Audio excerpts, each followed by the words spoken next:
আসসালামু আলাইকুম বন্ধুরা, আশা করছি সবাই ভালোই আছেন। শুভ সকাল। লিওনেল মেসির সেই ভয়ঙ্কর সিদ্ধান্তের পর বলতে গেলে হৃদয় ভেঙে গিয়েছিল। অনেক বড় একটা ধাক্কা খেয়েছিলাম। এখনও সেই ট্রমা থেকে বলতে গেলে বেরোতে পারিনি। খুব করে চেয়েছিলাম অন্তত একটা সিজন বার্সায় খেলুক লিওনেল মেসি। যাই হোক, পরে একদিন কথা বলবো সেটা নিয়ে। এবার আসি আমাদের কিউট রবার্ট লেভানডোভস্কির প্রসঙ্গে।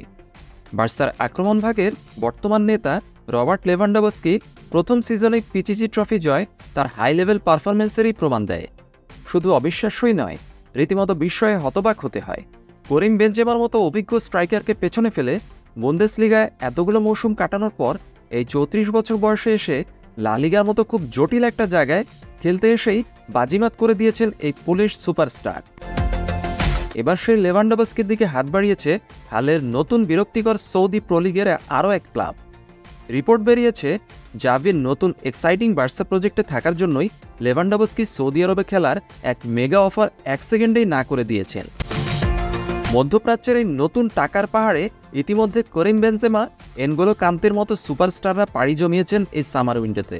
শোনা যাচ্ছে আরও বেশ কিছু চমক জাগানো নাম অপেক্ষায় আছে সৌদি প্রো লিগে নাম লেখানোর তালিকায়।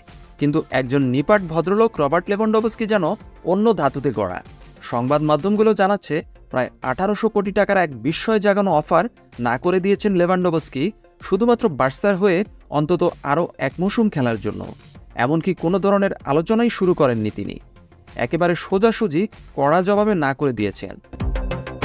কিছুদিন আগেই সৌদি আরবে খেলার সম্ভাবনা নিয়ে লেভানডোভস্কি বলেছিলেন, এটা নিয়ে কোনো ইস্যুই নেই এখন পর্যন্ত, তাই আমি এটা নিয়ে চিন্তাই করতে চাই না। কারণ যেহেতু এটা নিয়ে কোনো ভাবনাই নেই আমার মাথায়, তাই আমি কেন এটা নিয়ে কথা বলবো।